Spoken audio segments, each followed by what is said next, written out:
ഒരു രക്തസ്രാവക്കാരി സ്ത്രീ നീണ്ട 12 കൊല്ലങ്ങൾ തൻ്റെ വിടുതലിനായി ഒരുപാട് അലഞ്ഞവൾ, മറ്റുള്ളവരിൽ നിന്ന് അകറ്റി നിർത്തപ്പെട്ടവൾ, തനിക്കുള്ളതൊക്കെയും ചിലവാക്കിയിട്ടും ഒട്ടും ഭേദം വരാത്തവൾ, തൻ്റെ ജീവിതത്തിൻ്റെ സഹിക്കാവുന്നതിൻ്റെ അപ്പുറം സഹിച്ചവൾ. ഒടുവിൽ അവൾ യേശുവിനെ കുറിച്ച് കേൾക്കുകയാണ്. അങ്ങനെ കേട്ട യേശുവിനെ തേടി അവൾ വരുന്നു.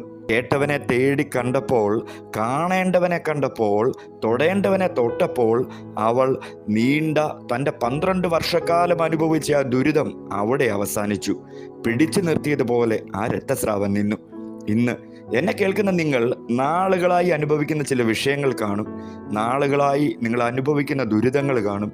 ചോദിക്കേണ്ടവനോട് തന്നെ നാം ചോദിക്കുക. ചോദിക്കേണ്ടവനോട് നാം ചോദിക്കുമ്പോൾ അതിൻ്റെ മറുപടി തരേണ്ടവൻ അത് തരിക തന്നെ ചെയ്യും. അതെ, ആ രക്തസ്രാവക്കാരിയായ സ്ത്രീയുടെ നാളുകളായുള്ള രക്തസ്രാവം പിടിച്ചു നിർത്തിയതുപോലെ നിന്നെങ്കിൽ, ഇന്ന് നിങ്ങൾ അവിടുത്തെ തേടി വരുമ്പോൾ, അവിടുത്തെ തൊടുമ്പോൾ, അവിടുത്തോട് ചോദിക്കുമ്പോൾ, അവിടുന്ന് നിങ്ങളുടെയും നാളുകളായുള്ള വേദനകളെ, നിങ്ങളുടെ നാളുകളായുള്ള വിഷയങ്ങളെ, നിങ്ങൾ നാളുകളായി അനുഭവിക്കുന്ന ദുരിതങ്ങളെ പിടിച്ചു നിർത്തിയതുപോലെ നിർത്തും.